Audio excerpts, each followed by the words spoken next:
Hello, my name is Kathy Lannon. I am a longtime Millis resident, a nurse, and a member of the Board of Health. And I felt compelled to talk to you today because I think one of the few benefits of the COVID experience is we've all come to appreciate how great the great outdoors is. And certainly we'd like everyone to continue to enjoy the great outdoors for as long as possible, with some understanding of it being midsummer, how you can avoid some of the risks that we face outdoors here in New England. I am not wearing a mask because I'm in the room by myself. I certainly am a giant mask advocate. So I'd like to first start talking about ticks. And hopefully on the screen, you see a picture of the 3 most common ticks found in New England. The most common tick in New England today is the black-legged tick or the deer tick. The second most common is the dog tick, and the Lone Star tick is a relatively newcomer who is moving north and has been found on the Cape. The bad news for us ladies is you need to focus only on learning to identify the adult female and the nymph, the female nymph, which is 1 and 3. Those are the ticks that take blood meals. The males don't bite, and those are the ones that carry diseases that we'll be talking about, mostly how to get to know about the tick. So number 1, you can learn to avoid contact with the tick. For those of us who have been around in this area for a long time, we remember that the only tick we ever used to see frequently was the dog tick. So you're right, the incidence of deer ticks has expanded greatly in New England in the last 30, 40 years, where it's become the primary tick. What you need to know, knowledge is power, so how to avoid the female tick, both the nymph and the adult stage, is to understand how it lives and what it needs to get what it needs in terms of surviving. First of all, the deer tick lives for 2 years.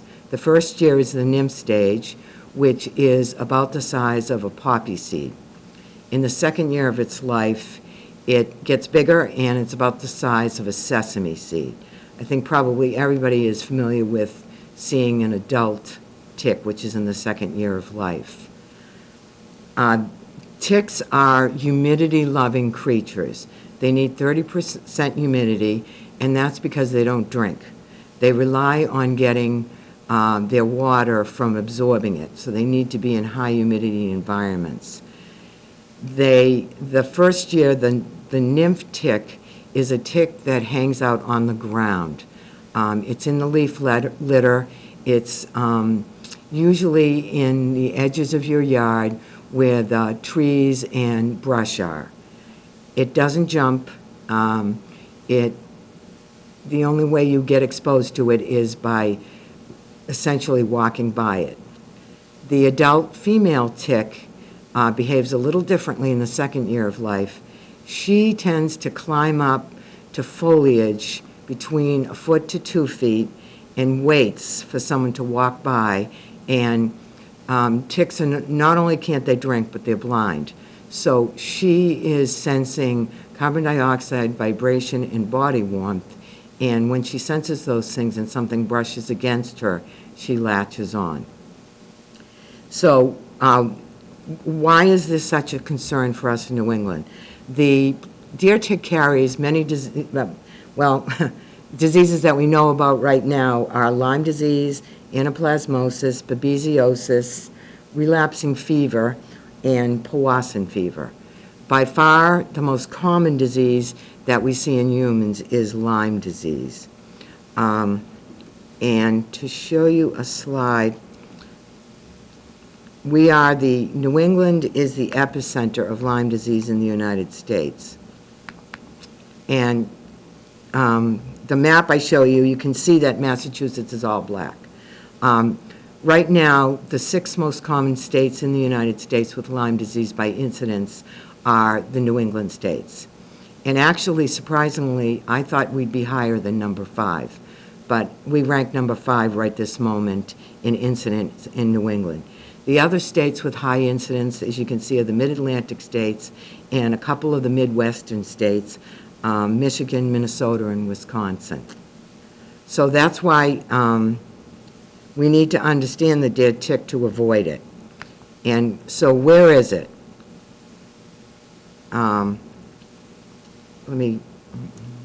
Sorry, I'm not adept at these slides. First, let's talk about the life cycle of the ticks and why the deer tick incidence has increased so greatly in New England over the last 30, 40 years is still evolving knowledge. Certainly deer were implicated initially. It's called deer tick for a reason. Hunters have found so many of those ticks on deer that I think that's the first place it was noticed. So deer are certainly part of the cycle, but probably the most important thing is the way we've developed since World War II. We're smack dab in eastern suburban Massachusetts, and prior to World War II, and for those of us who were in Millis in the 50s and 60s, Millis, like many other places, had a lot of open fields and farmland. Surprisingly, that's not a great place for deer to be. They prefer to have some areas, some wooded areas, and they don't really like to be out in open fields, except in this time of year. You may see them out there because of another creature that bites them and aggravates them called the deer fly, which tends to be in wooded areas. So you will see deer much more often in open fields, usually along the edges, near the woodlands, because of the deer flies. But in general, we created an environment that deer really enjoy, and the amount of deer that's in this area right now than in the 1800s, I think is almost anywhere from 5 to 10-fold.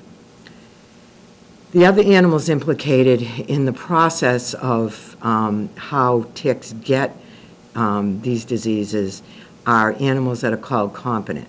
They can have the disease in their bloodstream but not be affected by it, just like the deer. And those competent ones are chipmunks, mice, squirrels are the predominant ones.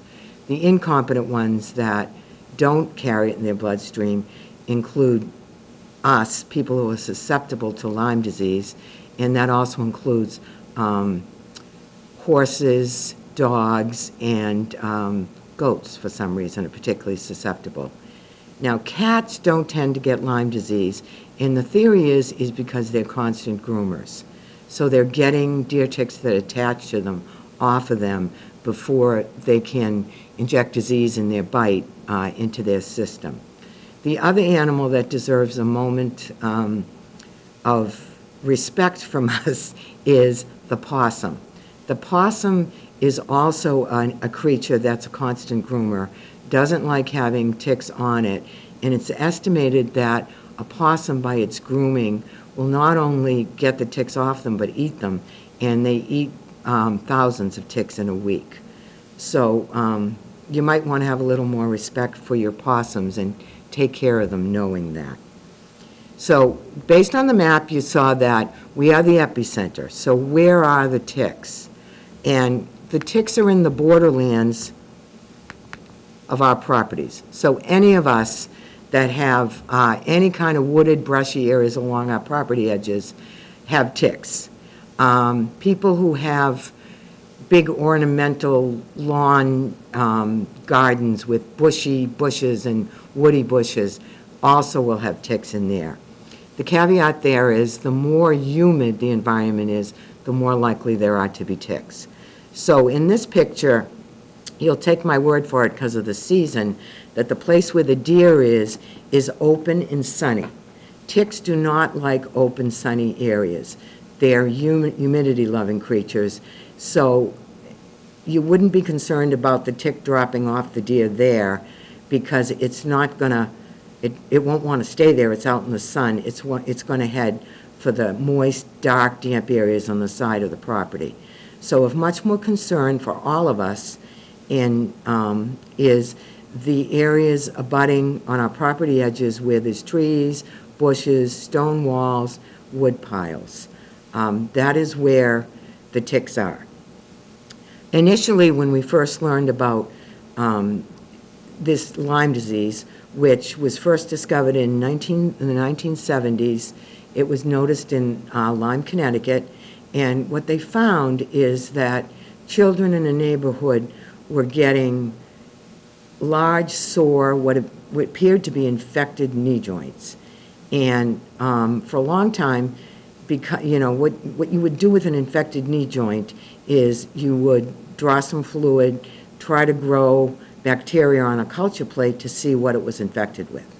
The culture plates we use for bacteria are agar-based. And when they were testing those knee joints initially, they were finding no bacterial growth. And it wasn't until two women in Lyme, Connecticut, and I like to say their names, Polly Murray and Judy Mensch, realized that it was very unlikely all of the kids in the neighborhood were getting juvenile rheumatoid arthritis all of a sudden, and they remembered that some of them had had ticks taken off of them from adult tick bites. So they persisted in trying to get more information about what was happening. And I think it's interesting, they finally got tick people involved because they noticed about the kids having had prior tick bites. And a gentleman from Montana, I believe, who was a world expert on Rocky Mountain spotted fever, another tick-borne illness. His name was Wally Bergdorfer.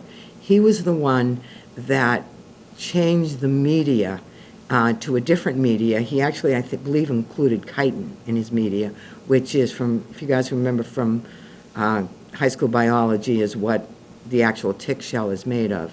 He was able to finally grow the bacteria on a plate. And so the bacteria that causes Lyme disease is called Borrelia burgdorferi, named after Wally Bergdorfer. In terms of how we get this disease, we get it from the bite of a nymph. So nymphs, female nymphs need one blood meal, and then adult females in the next year need another blood meal to make more ticks. So right now in Massachusetts, the best data I could get, the most recent was from the Cape, and right now in Massachusetts, in general, about 25% of the nymphs carry Borrelia, and about 50% of the adult females carry Borrelia. I think if anybody remembers anything about Lyme disease, and certainly there's been enough cases in Millis, initially there was a lot of concern around female adult tick bites and then developing a rash called the bullseye rash, called that because it looked like a bullseye. And, that being the main source of Lyme disease in terms of adults. I think what's changed over the last 5 or 6 years in understanding ticks, deer ticks better, is it's now believed that 85% of Lyme disease is caused by nymphs, which only carry half the Borrelia, but they're on the ground in leaf litter, and the rest of them is from adult deer tick bites.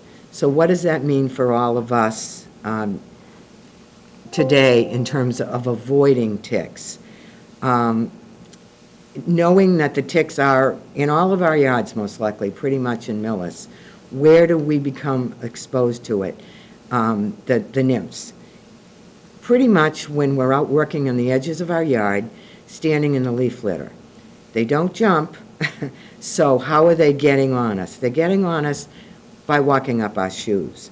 So I think one of the things that's changed is the understanding that for many, many people who develop Lyme disease, they don't remember a tick bite. And that's consistent with the understanding that most often it's a nymph. The nymph is the size of a poppy seed, and many people don't even realize they had the nymph on them. The adult is easier to see, And so more often people see the adult tick bite. But it's actually most of us are getting Lyme disease from the nymphal ticks. So what can we do? We can't avoid mowing our lawns. We all have wooded areas on the side of our yards. What can one do to decrease our chances of Lyme disease as we know it today? I think the first thing we can do involves, and I am not, because I'm a public health person, I certainly am very concerned and cautious about using chemicals. The primary chemical that is used in management of deer ticks is a chemical that's derived from a natural chemical which was found in a Chinese chrysanthemum plant. And that chemical is called pyrethrum. Man-made chemicals are called pyrethroids. Permethrin is the chemical that's used in clothing sprays. Permethrin cannot be used on skin. It needs to be sprayed on clothes. It lasts, first of all, if you're looking for permethrin sprays, they can pretty much be found everywhere nowadays. You can find them in Ocean State, you can find them in garden shops, you can find them in hardware stores. And what you need, and I have a example of the one I use, the most important thing is it needs to be 0.5% permethrin on the label. Spraying your shoes and your socks, and just by doing that alone, a study out of Rhode Island, out of tickencounter.org in Rhode Island, found that people wearing permethrin-treated sneakers and socks were 73.6 times less likely to have a tick bite than those wearing untreated footwear. So even though I think we need to treat all chemicals with respect, I'm old enough to know that there are chemicals that we were told were safe that are no longer considered safe. At a minimum, permethrin on your shoes and socks, you're not exposed to it. If you spray outside, and obviously don't spray it in the wind so you're breathing it, it will work for up to a month or 6 washings, and then it needs to be reapplied. You can also use permethrin-treated clothing, which you can buy in outdoor stores. It's more expensive. It just, the permethrin lasts longer for more washings. So certainly with all of us being outside and gardening, being out, doing things outdoors, probably the most important thing we can do today to avoid the tick exposure that's in all of our yards is to spray our shoes and socks. I personally have socks that are my permethrin socks that I use anytime I'm going out and doing things on the edges of my yard. In terms of keeping ticks away more permanently, permethrin is a chemical that is being used widely everywhere. There are thousands of permethrin chemicals. You will see private companies offering to spray your yard with permethrin to keep ticks and mosquitoes down. And they're using a man-made chemicals that don't break down in sunlight. The original chemicals based on the original chemical in the mum plant, they broke down in sunlight. So obviously the mums had a problem with something trying to get them at night. So that one of the things I think you want to think about is, are there other ways to manage your yard without using chemical sprays if you're adverse to them? The long-term permethrins are, who is particularly affected by them that we know today? Honeybees and other bees. So they should never be, yard applications should never occur on flowering plants. Cats, for some reason, do not metabolize permethrin, so it's very dangerous for cats if you have an outdoor cat, that rare creature nowadays. The other animals are any kind of amphibians, animals that live in water, so that the requirements, if the labels are actually followed for these sprays, is they should not be sprayed within any areas close to wetlands or water sources, which Famillis is actually a lot of areas. If you choose to use yard sprays, the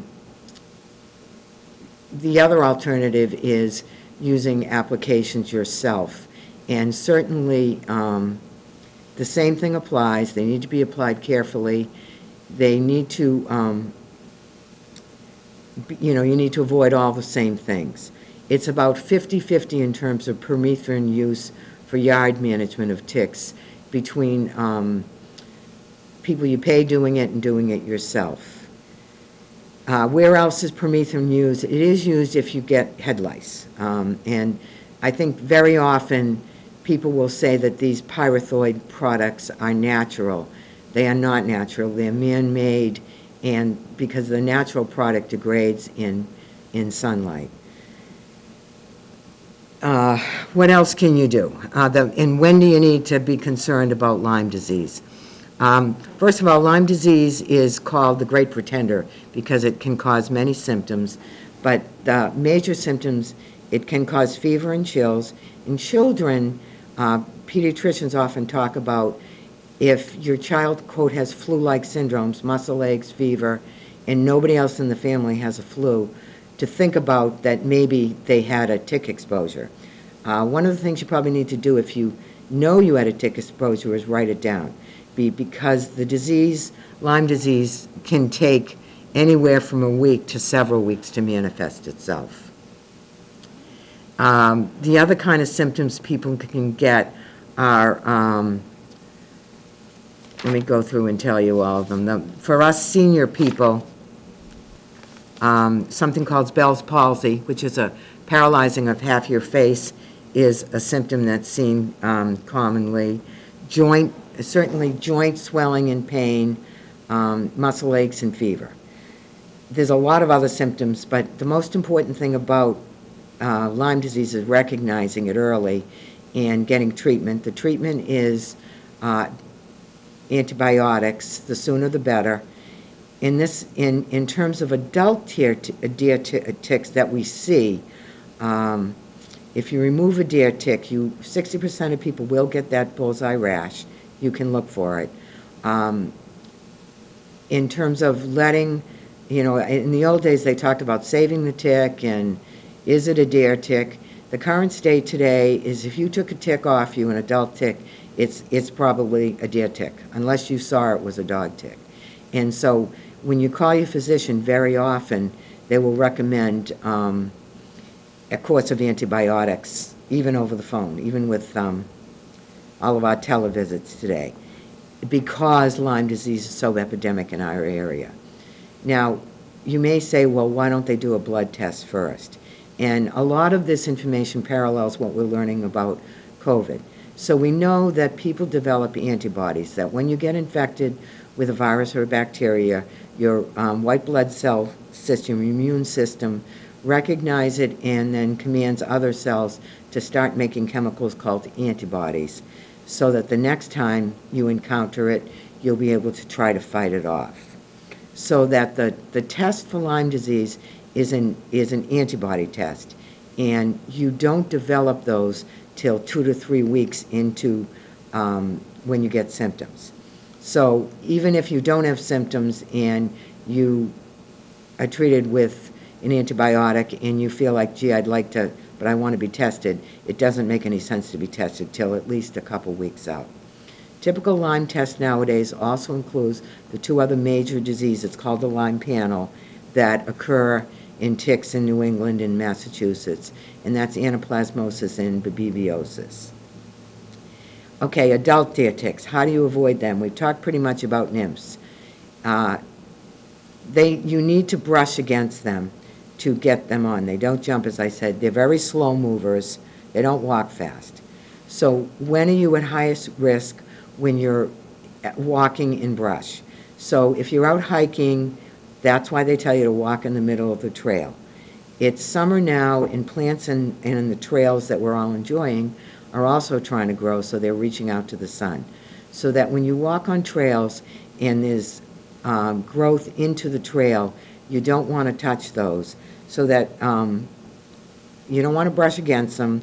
And one of the things that I do regularly now is always carry when I go out walking is a clipper. Because you can go to the gym, and we all know about COVID, about your concerns about the gym, but if you go out walking in a lot of the great trails we have around here, if you bring a pair of clippers and lean over and cut the low-lying stuff that's reaching out into the trail, you'll decrease your risk of getting a tick on you as well as everybody else's. If you have to walk through brush, if you don't have a choice, ticks are slow. They're the turtles of the tick population. And where are they? They're on the brush, so that if you're walking forward, that tick, if it gets on you, is going to get on your lower leg, and it's going to slowly try to walk up to somewhere where it wants to be. We know they're moisture, humidity-loving creatures, so that it really wants to head to somewhere dark and humid in your body. So certainly, if you walk through brush, because sometimes you might have to, you need to look down, and you will see the ticks walking up your leg. That is why they recommend you wear light-colored pants or clothing so you can see them. You can just flick them off.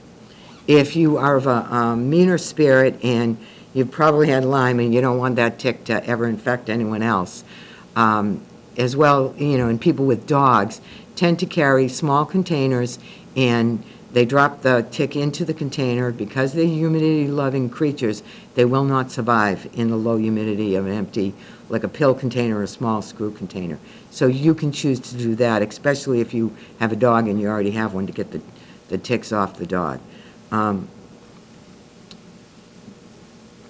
In terms of when you're at greatest risk, first of all, the greatest risk of Lyme disease for people is the very young and the very old, which is a theme we'll be repeating.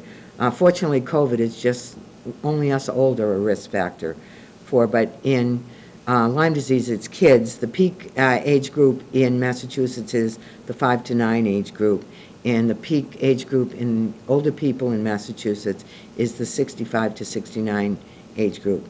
And probably that's because we have the time to be outdoors more, we may be walking more, and, the kids are out walking more. In terms of when Lyme disease is most common, it's usually peaks in May to August, which is consistent with our exposure to nymphs. In terms of when adult deer ticks in the second year of their life can infect us if they latch on to us, that's pretty much fall and spring. Now, it would be nice to think that we could not be infected in the middle of the winter, but for the adult deer tick, that's not true, because they actually make a chemical like antifreeze, so that's how they survive the winter. And pretty much you can get an adult deer tick on you anytime it's any little bit above freezing temperature in the winter. So you do need to keep looking year-round. When you check for ticks, you need to, first of all, because of we're the epicenter, you need to teach your kids to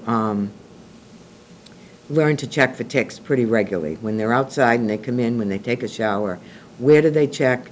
They need to check in all of the warm, dark places, behind their ears, in their armpits, in their groin.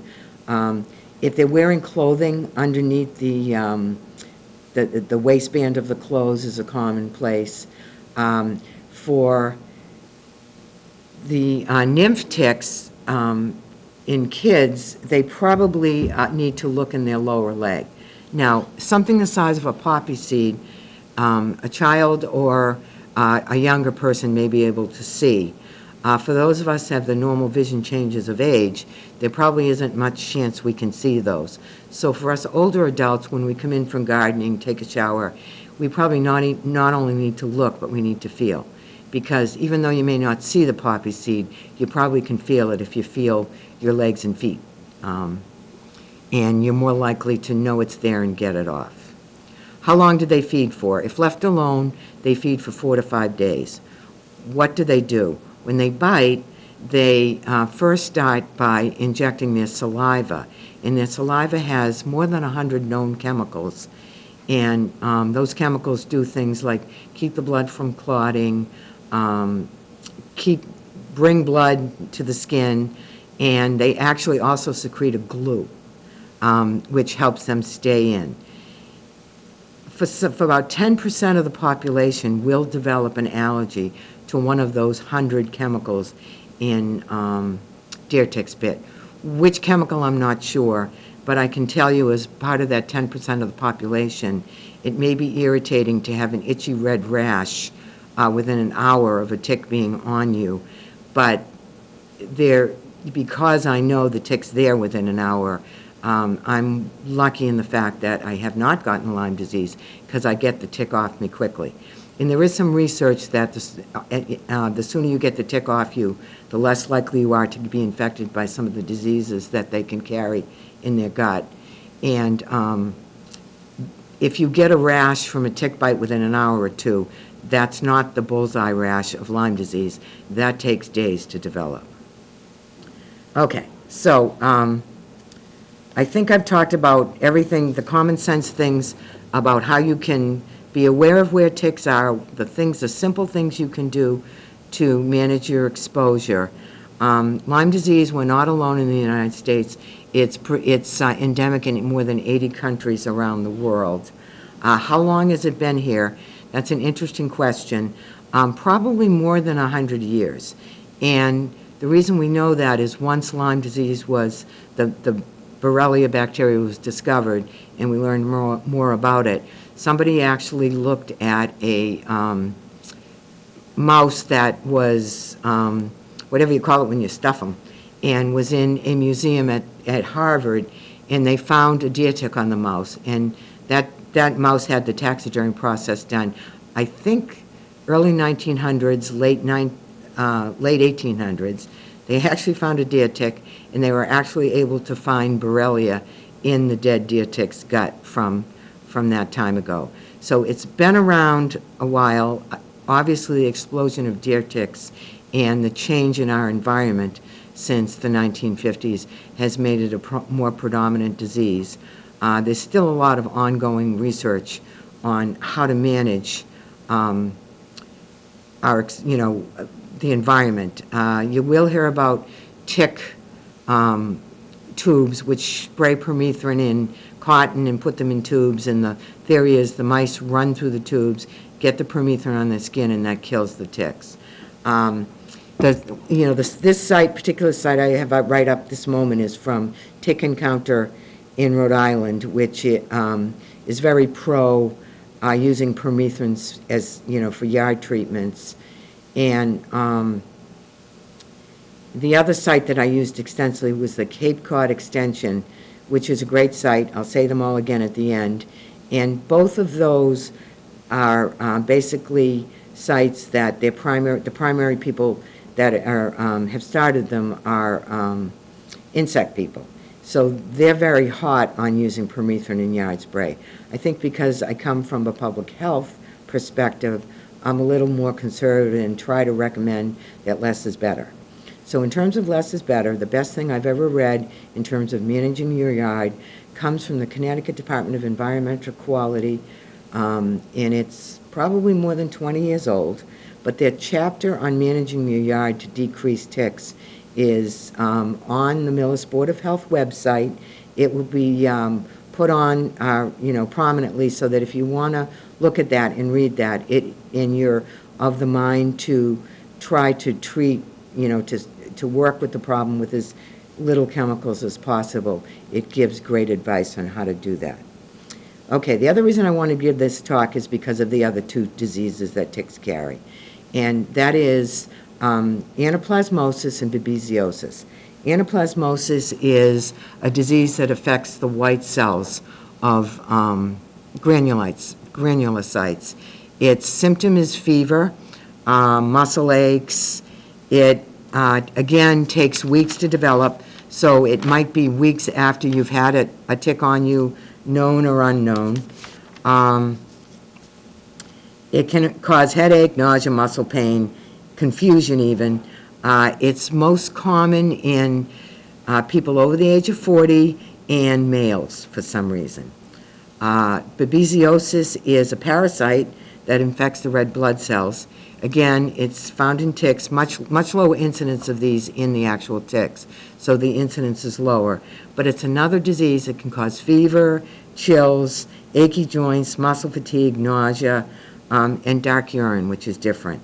So that in this age of COVID, when people are, fever was featured prominently initially, and now it's known that it occurs actually a lot less often, probably in less than a third of the COVID cases.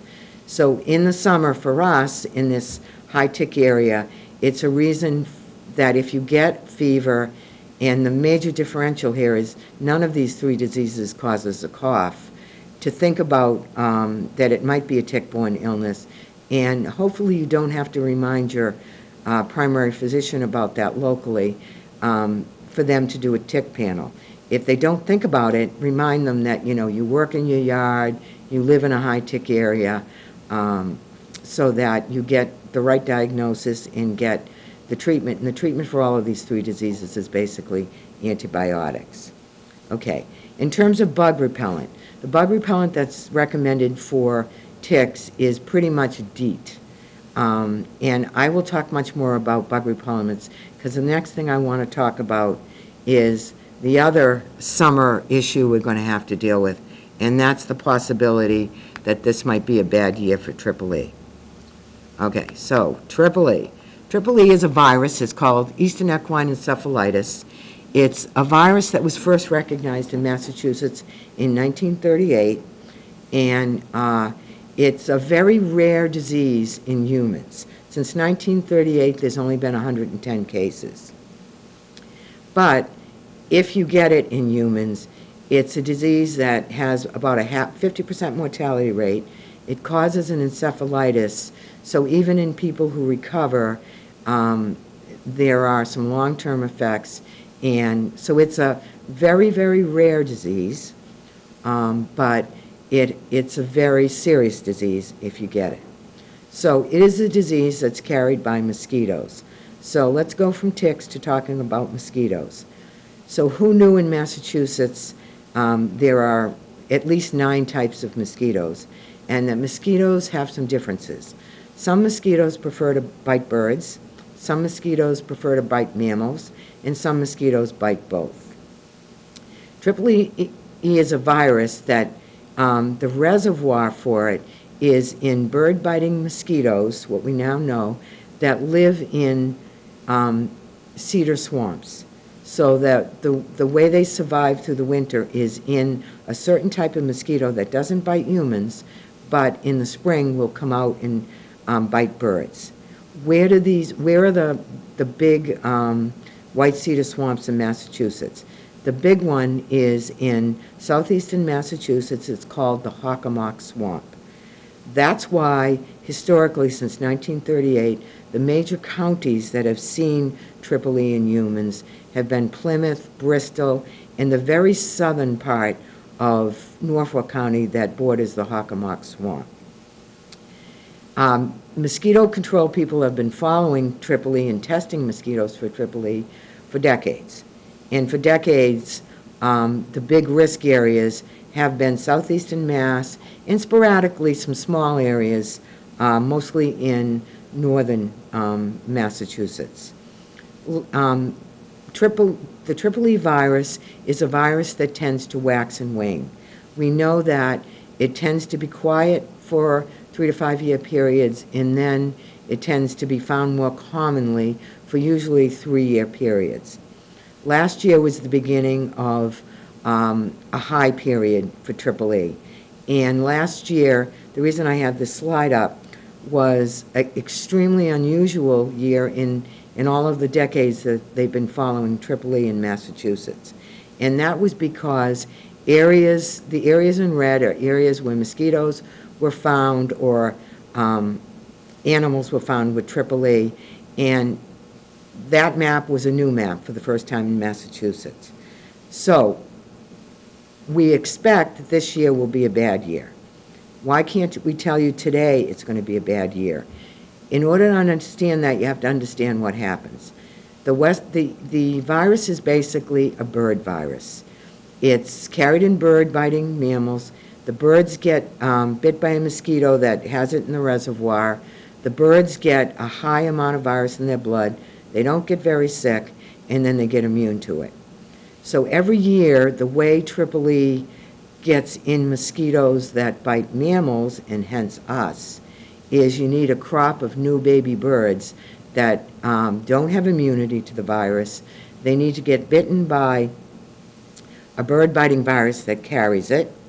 Then they need to get bitten by a mammal bird-biting mosquito that while they have a high viral load in their blood.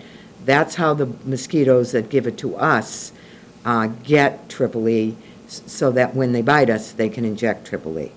So typically that process, because you need birds to grow up and all of the different mosquitoes have to bite at the right time, typically the peak times for Triple E in Massachusetts are August and September.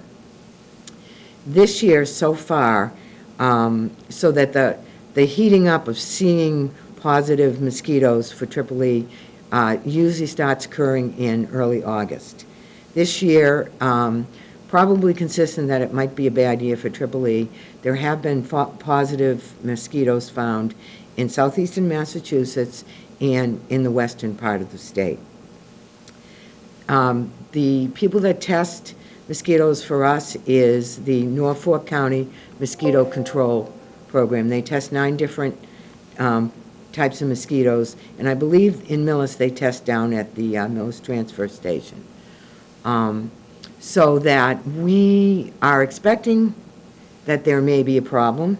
We really won't know probably till mid-August, and our concern to protect people will be especially in August through the September months. That is why last year, because the highest concentration of mosquitoes bite at the dusk hours and the dawn hours, that is why last year we closed public park spaces during dawn and dusk. We may very well be doing the same thing again. It may very well be that you will want to curtail some activities outdoors in your own personal spaces. Probably you don't do much at dawn, but at dusk for the months of August and September, if this does eventuate to be another high year for Triple E. What can you do to minimize your exposure? Again, understand mosquitoes. So that the simplest things to do are to know where the mosquitoes are in your yard. They take, the big place is water sources. So for example, bird baths. They take about 4 days when they lay their eggs in water for them to grow into mosquitoes. That's why they recommend if you have a bird bath, you change the water every 3 days. The other places they are in your yard. Standing water in tires, in pools, and wheelbarrows. So all of those things, make it a habit to empty them. Turn them over so that there's no standing water. The other place they can be is in your gutters. So believe it or not, gutters stay pretty moist. And so that the other simple thing you can do is clean out your gutters to minimize your exposure. And if you are out during mosquito areas, personal protection using recommended mosquito products. The EPA currently recommends using 6 products. The most common is DEET. DEET's the oldest. It's been around since 1946. It does work better for ticks. It also works for mosquitoes. Like all of the 6 recommended products, none of them can be used in children less than the age of 2 months. For all of them, they may come in different strengths. And for DEET, you don't want to use anything greater than 30% in children. The other thing is, we all know, they do make DEET greater than 50% for the rest of us, probably called deep woods off. And what the research seems to show is you don't get more bang for your buck, if you will, if you use anything greater than 30%. certainly in children, you want to look for lower percentages so that you use what you need and not expose them to chemicals that you don't need. And if you want to sort through which ones you want to use, I would recommend a website at the EPA. All you have to do is Google insect repellents. They have a page that will come up that will say, find the repellent that is right for you. That will have a questionnaire. We'll ask you kind of what you're looking for. If you absolutely don't want to use DEET, you can choose that as an answer. If you know you're going to take your kids out for a hike and you're going to be out for 3 hours and you don't want any product that lasts longer than that, you can put that information in. And it will come up with what the best choice is for you. The other two repellents that I would like to talk about, because I have the most experience with them after DEET, is one called picaridin. Again, you can't use it in kids less than 2 months. And the third, which is actually my favorite, is oil of lemon eucalyptus. All three are approved by EPA. The only thing about the oil of lemon eucalyptus product is you can't use it in kids under 3 years old. The remaining two, there's not a lot of information about them, so I really don't want to comment on them. Just to say that one of them, IR3535, is actually found in an Avon product. So if you use it, I would recommend you do some research on it. With kids, you don't want to put it in near their eyes, hands, or mouth. With little kids, it's much better for you to apply it than for them to spray it on. And use as much as what you need, and probably no more, is the safest thing you can do for protecting yourself against mosquitoes over the next couple months. I think I've taken more time than I should, and I will end here. And thank you for your time. The websites that I will use, I will put up on the Town of Millis Board of Health website.